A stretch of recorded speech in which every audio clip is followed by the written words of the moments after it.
ce que j'appelle une triple raison pour laquelle on se marie. D'abord, je veux vous rappeler que la Bible dit que dans le jardin d'Éden, Dieu a créé d'abord l'homme. Dieu a créé l'homme. Il a fait l'homme de la terre, de la poussière de la terre. Et ensuite, il souffla dans ses narines et l'homme devint un être vivant. Et par la suite, l'Éternel a fait venir tous les animaux devant l'homme pour que l'homme puisse nommer ces animaux. Et c'est l'homme qui a appelé le chien-chien, qui a appelé la chatte-chatte, etc. Souris, ravette. Et finalement, l'homme a regardé que tous les animaux qui étaient passés devant lui étaient probablement pères. À chaque chien, il y avait une chienne. À chaque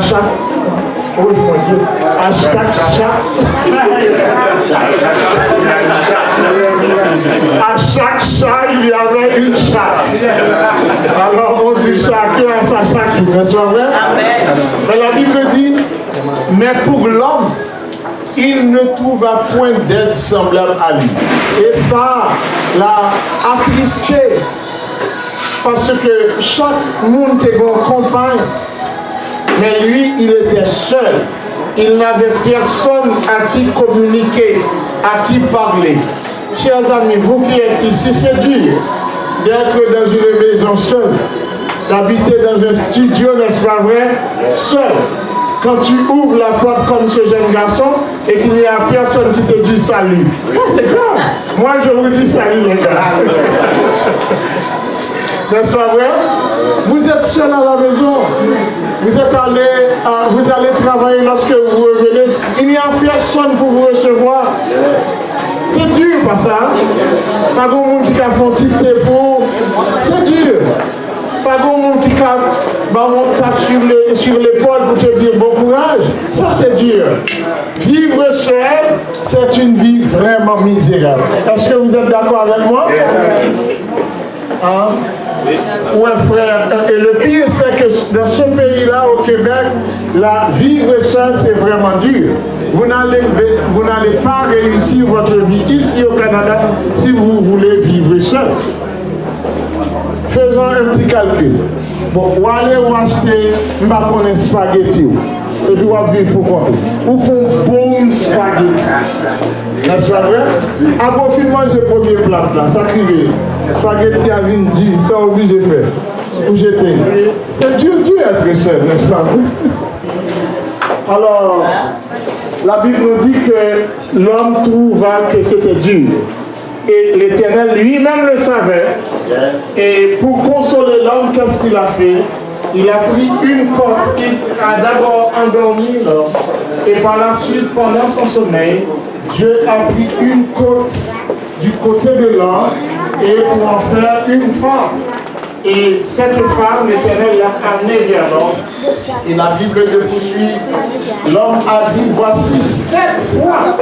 Il faut souligner 7 fois. Celle qui est os de mes os et chair de ma chair. Je l'appellerai comment? Femme, parce qu'elle a été prise de l'homme. Je veux vous rappeler que la femme n'a pas été prise de la tête de l'homme, d'un os tiré de la tête de l'homme. Si la femme a été tirée de la tête de l'homme, cela veut dire la femme serait appelée de piétiner l'homme, n'est-ce pas vrai? Autant de ces religions. Bon Dieu, pas de prendre en haut, non, tête l'homme, non. Ou pas de marcher sur ma roue, n'est-ce pas vrai? De même, la femme n'a pas été tirée d'un os du pied, n'est-ce pas vrai? Si tel était le cas, Frère Dickens, ou t'as marché sur madame. Mais l'os a été tiré du côté de l'homme. N'est-ce pas vrai? Donc on est fait pour être l'un à côté de l'autre. Mon frère, Dieu vous a donné une aide. Quelqu'un qui vous est semblable. Nous qu'à communiquer. Qui se ressemble, s'assemble. Hein? Puisque vous avez une aide, vous avez une compagne, c'est quelqu'un. C'est pas pour rien que Adam dit, voici cette fois. si celle qui est hors de mes yeux est chair de ma chair. Il était content parce que enfin, il avait quelqu'un à qui parler. Donc, la communication dans le mariage, c'est extrêmement vital. Je sais que mes frères, vous ne voulez pas parler. Vous dites, ah, pourquoi ça ne m'a demandé pas où elle comme ça? Non, des fois, on a besoin de communiquer. Amen. Besoin de 10 sentiments, on a besoin de communiquer. Madame, on a besoin de communiquer. Vous parlez de tel bagage, c'est vous dire que vous parlez.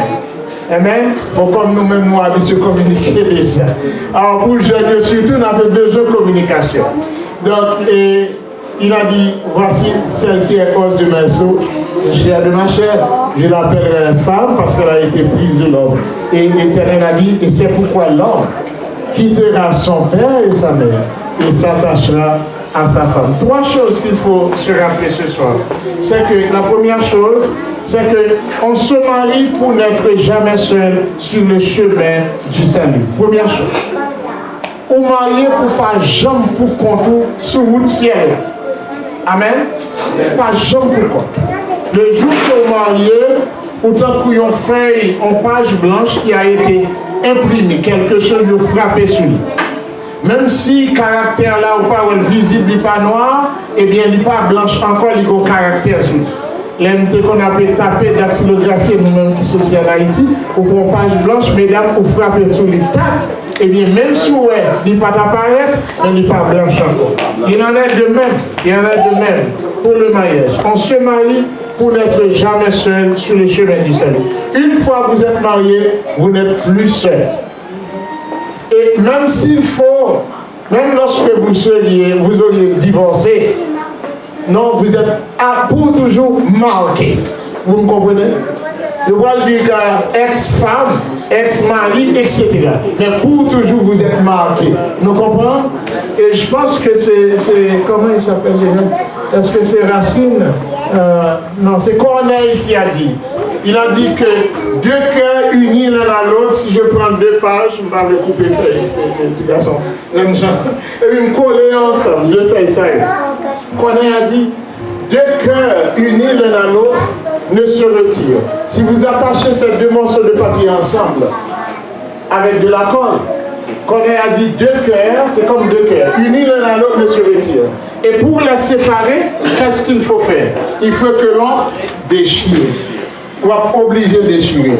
Voilà pourquoi, lorsque quelqu'un divorce, lorsqu'une femme divorce son mari, cette femme qui va remarier un autre homme, elle n'est plus une femme entière. Parce que Livia, à partir de ce moment, a un morceau de un morceau de frère Dickens, et pas Dickens, c'est ça. Ah ok. Sur Livia, à partir de ce moment, a un morceau de Dickens en elle. Alors si elle quitte son mari, elle va se marier au grand genre même. Ah, j'en souhaite ça, mon petit moi. Avec la honte, au bout de sa cap privé, elle va partir, non seulement elle est Livia, et elle est Livia Dickens, ensuite elle va se marier avec un autre homme, arriver là-bas qui s'appelle Jacques, elle sera Livia Dickens et Jacques. Nous avons un problème qui vient de divorce. Et des fois, elle est couchée avec Jacques, il a dit, elle dit Dickens, finalement Jacques.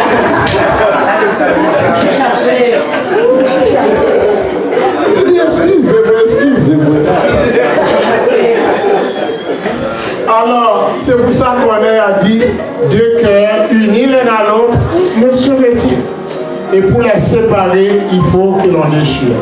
Une fois mariés, vous ne serez plus seul sur le chemin du salut. Deuxième chose, on ne se marie pas pour être heureux, mais on se marie pour rendre l'autre heureux. Si vous cherchez votre bonheur dans le mariage, vous êtes foutu. Vous êtes fait. Amen. Ne cherchez pas votre bonheur dans le mariage, chère Livia.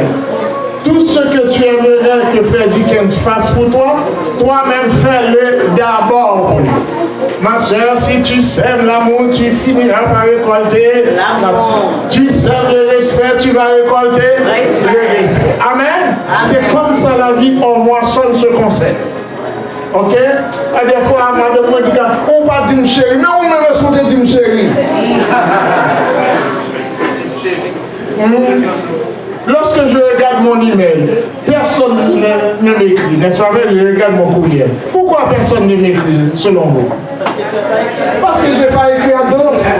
C'est facile que ça. Frère, ouvrez madame, ou respectons ça vous fait. Respectez madame. Soit si même, c'est lui-même, moi, donc, ne recherchez pas votre bonheur dans le mariage. Recherchez de préférence le bonheur de l'autre. Si je travaille au bonheur de ma femme, finalement, moi, je vais avoir trouvé du bonheur. Amen. Amen. Et finalement, on se marie. Non seulement on se marie pour n'être jamais seul sur le chemin du salut. Deuxièmement, on se marie non pour être heureux, mais pour rendre l'autre heureux. Et troisièmement, on se marie pour représenter l'Église de Jésus-Christ sur la terre. C'est le texte que Olivier vient de lire. C'est que ce mystère est grand, nous dit l'apôtre Paul. Je dis cela par rapport à Christ et à l'Église. Cela veut dire, lorsqu'un couple se divise, alors c'est l'Église de Jésus-Christ qui est divisée. Nous, en tant que couple, nous formons l'Église de Jésus-Christ en miniature, n'est-ce pas vrai? Ça prend un homme et une femme pour avoir une famille. Et ça prend une famille et des familles pour avoir une Église. Donc, s'il y a au moins une raison pour laquelle vous devez rester ensemble, des fois, j'ai dit comme ça, ah, il n'y a plus d'amour, pour qui ça vous ne restez ensemble? Non! Vous êtes là jusqu'à ce que la mort vous sépare. Et vous êtes là parce que vous représentez l'Église de Jésus. Ah, nous, en pile grand monde à l'âge de 60 ans, surtout dans d'autres cultures que je ne peux pas de citer, non, et ça fait me dire le créole. Quand on finit par gagner ça, on connaît encore par gagner 7. Ouais, ça apprenti, ou monsieur a vivre dans un petit studio, il quitte madame là, aller dans la résidence pour personne âgée, pour porter, et puis pas gagner ça encore. Non, au contraire. Amen. Au contraire. Montez là pour nous, une soutenir l'autre jusqu'à la mort. Amen. Bon, c'est un petit coup de pied que tu as fait, vous pouvez me l'amener tomber là. Que le Seigneur vous bénisse.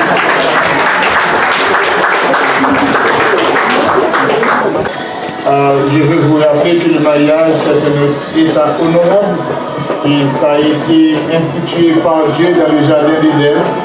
La Bible nous dit que personne ne doit contracter mariage sans avoir de la discrétion, de la tempérance et juste pour prendre cet engagement à la légère.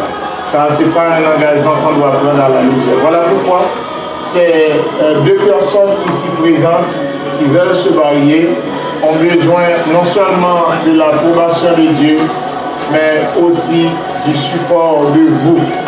Et si quelqu'un d'entre vous connaît qu'il y a un empêchement à ce qu'elles soient légitimement mariées ensemble, eh bien, je vous prie de les déclarer maintenant, sinon à l'avenir, vous serez obligés de vous taire à jamais. Béni soit le jour où je fais choix de Jésus pour maître. Je veux célébrer le bienfait, les grâces, tout joyeux, je veux le redire en tout Dieu. Mes chants monteurs jusqu'au ciel, s'unir au chant des bienheureux, tout joyeux, je veux le redire à tout Dieu. Maintenant à mon Rédempteur, consacré sans partage, je reposerai d'élever mon cœur à l'abri de l'orage, sans regret,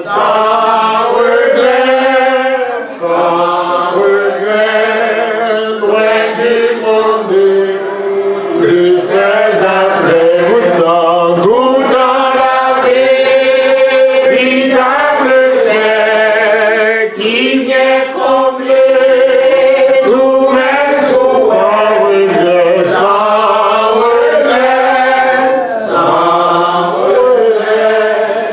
loin de ceux